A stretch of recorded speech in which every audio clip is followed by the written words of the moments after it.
70માં શ્રીજી મહારાજ સંતોને કહે છે, મોટા મોટા સંતો પરસ્પર પ્રશ્ન ઉત્તર કરો, અને કોઈ હરિભક્તને પૂછવું હોય તો સંતોને પૂછો.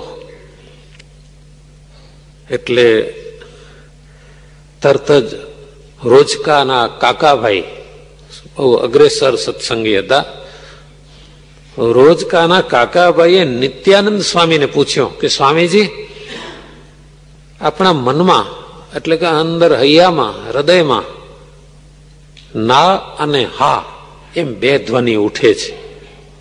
બહુ ધ્યાન રાખજો. ઘણી વાર એક કોઈ નાટક ચેટકનો મોટો ભવાઈનો મેળો હોય, આ બાજુ સંધ્યા આરતીનો સમય હોય, સભાનો સમય હોય, એ વખતે જોજો તમે અંદર ઝઘડો થાય છે. માહેલી કોરથી એક જણ કહેશે મંદિરે તો રોજ જઈએ છીએ ને, એક દાડો નહીં જઈએ એમાં શું થવાનું, આજે પેલી ભવાઈ વાળા તો કાલ જતા રહેવાના છે, એટલે આજે ચાલો ત્યાં જઈએ. ત્યારે વળી એક જણ અંદરથી કહે છે ના, આપણો નિયમ એટલે નિયમ, મંદિરમાં જ જવું છે, ઠાકોરજીના દર્શન કરવા. તો પછી મોડું થઈ જશે, પેલું બધું અડધું પતી જશે, જે થવું એ થાય, સભામાં જ જવું છે, મંદિરમાં જ જવું છે, ના આમ જવું છે. એ જે અંદર ખેંચાતાણ કેમ ચાલે છે? અંદર તો એક જ બેઠો છે જીવ. આવી ખેંચાતાણ ચાલે છે, ખેંચા ખેંચ ચાલતી હશે, ધ્યાન રાખજો. નોંધ નહીં લેતા હો તો પછી ખબર નહીં પડે. પણ એક જણ અંદર હા પાડે છે, એક જણ ના પાડે છે. એક સંસાર તરફ ખેંચે છે, અંદર બીજો એક જણ છે મંદિર તરફ ખેંચે છે. એટલે માય બે જણા ભરાણા છે હૃદયમાં. આ કાકાભાઈ નો પ્રશ્ન છે. નથી લાગતું આપણા બધાના વતી જ કાકાભાઈએ પૂછ્યું છે. તો નિત્યાનંદ સ્વામી કહે છે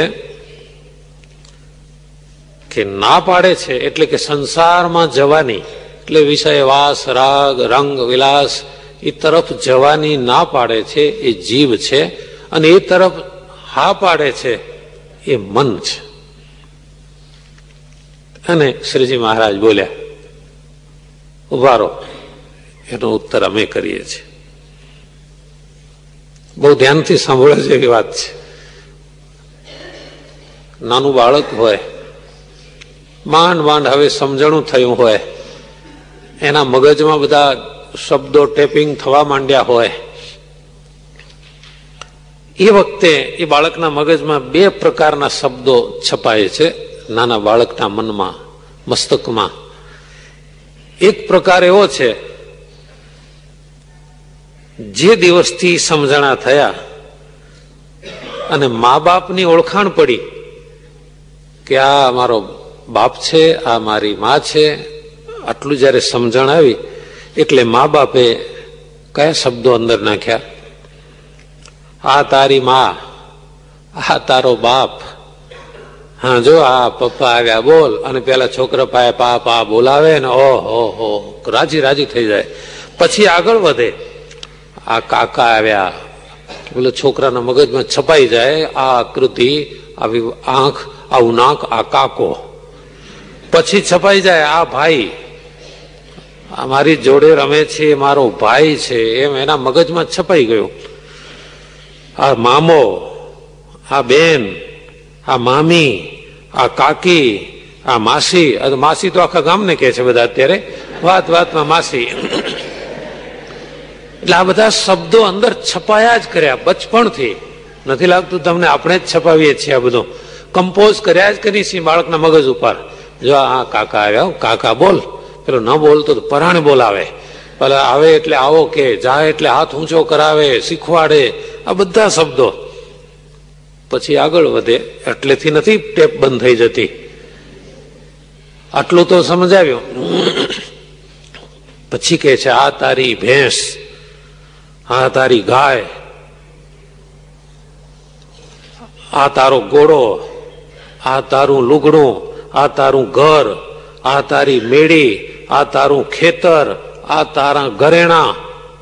શબ્દો બદલી નાખજો. અત્યારે તમે અહીં છોકરાને એમ નહીં શીખવાડતા હો કે આ તારી ભેંસ, પણ એમ તો શીખવાડતા જશો, આ તારી સાયકલ, આ તારું સ્કૂટર, આ આપણું મકાન. કેટલા બધા શબ્દો. તમે કોઈ મોંઘામાં મોંઘી ડિક્શનરી લાવો ને, એમાં લાખ શબ્દો હોય, પણ એવી લાખો શબ્દોની ડિક્શનરીઓ કેટલી ભરી કાઢો એટલું મગજમાં શબ્દો ગાલ્યા હોય છે. લાખની ડિક્શનરી તો ઠીક છે, એક પોથી હોય, પણ મોટી મોટી ડિક્શનરીઓ ઓછી પડે એટલા શબ્દો ભેજામાં જગતના છે. આ મારું, આ તારું, આ મારું, આ તારું, આટલું મારું, આ મારું નથી, આ પારકો છે, આ પોતાનો છે, આપણે આવી જાઓ, બાકીના ઉભા થાઓ. આ બધા શબ્દો એટલા બધા અંદર ઘૂસ્યા છે જેનો કોઈ પાર નથી. એમ હવે એક જ પ્રકારના શબ્દ હોત તો ઠીક છે, જીવ એક તરફ જ ખેંચાઈ જાત. પણ હવે બીજા શબ્દો ચાલુ થાય છે.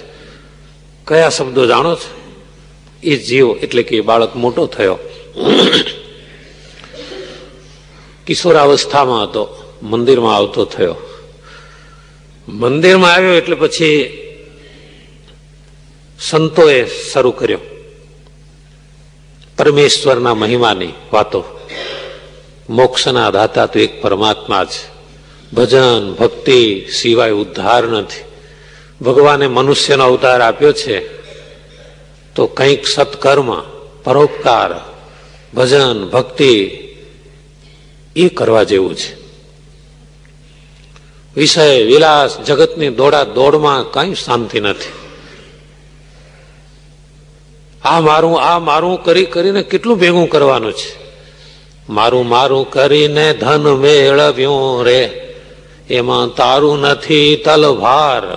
આ મેં ભેગું કર્યું છે ને એમાં એક પૈસો પણ તારો નથી. તું તારે જવું હોય તો સુપ્રીમ સુધી જા, 1 રૂપિયો ના આપું, એ બધા મારા છે. ઓહો, કેટલું અંદર. પણ સંતો કે છે તું બહુ ખોટી ગડબડ કરે છે. સાધુ કે છે બધું આ તો ભગવાન ભૂલવાના ધંધા છે. મેળી મંદિર ઝરૂખા ને માળિયા રે, મેળી મંદિર ઝરૂખા જાત જાતના માળિયા, સુખદાયક સોનેરી સેજ, આ બધી વસ્તુના કારણે તું ભગવાનને ભૂલી ગયો છે. ગાદી તકિયા ને ઘાલમાં સૂર્યા રે, અતિ આડ કરે છે એ જ ભજનમાં ધ્યાનમાં. મોટી મોટી ગાદીઓ ને તકિયાઓ ને ડનલોપના ને સોફા સેટ ને એ બધું ધ્યાનમાં વિક્ષેપ કરે છે. એક સદગ્રસ્ત આવ્યા, સ્વામી હું ધ્યાન કરવા તો બેસું છું આ કથા સાંભળ્યા પછી, પણ ઊંઘ આવી જાય છે. ધ્યાન કરતા કરતા ઊંઘ આવે છે. ક્યાં બેસો છો? ક્યાં? તો કે હમણાં અમે નવો સોફા સેટ લીધો છે 7,000 નો, એમાં બેસું છું. પછી તો કે છે ગોદડું ઓઢું છું, પછી બેસી જાઉં છું સોફા સેટમાં. પછી ભગવાન ક્યાંથી આવે મનમાં? ઊંઘ જ આવે. ધ્યાન કરવું હોય તો જરા પલાઠી વાળીને સીધા બેસીને ધ્યાન કરાય. એ વખતે સોફા અને ખુરશી ન ચાલે. એટલે ગાદી તકિયા ઘાલ મસૂરિયા અતિ આડ કરે છે ઠાકોરજીના ધ્યાનમાં, એ જ આડું આવે છે. એટલે સંતોએ આ બધા શબ્દો નાખ્યા. 2 પ્રકારના શબ્દોનું લશ્કર બની ગયા. શ્રીજી મહારાજ એક દ્રષ્ટાંત આપે છે કે બહેનો જયારે તોરણ કે ચાકળા ઘરમાં બનાવે ત્યારે ભરત ભરે જાત જાતના રંગબેરંગી સૂતરના, એમાં વચમાં કાચનો કકડો રાખે. જીવના મસ્તકમાં હૃદયમાં કાચના કકડાની ઠેકાણે જીવ અને ભરતની ઠેકાણે આ બધા શબ્દો છે. કેટલા ટાંકા લે ભરત ભરે ને એમાં અસંખ્ય ટાંકા લીધા હોય, જાત જાતની ગૂંથણી કરી હોય. એમ આપણા મગજમાં એટલી ગૂંથણીઓ ગૂંથાયેલી છે. આ તારું, આ મારું, આ તારું, આ મારું, એની કોઈ સીમા નહીં, એનો કોઈ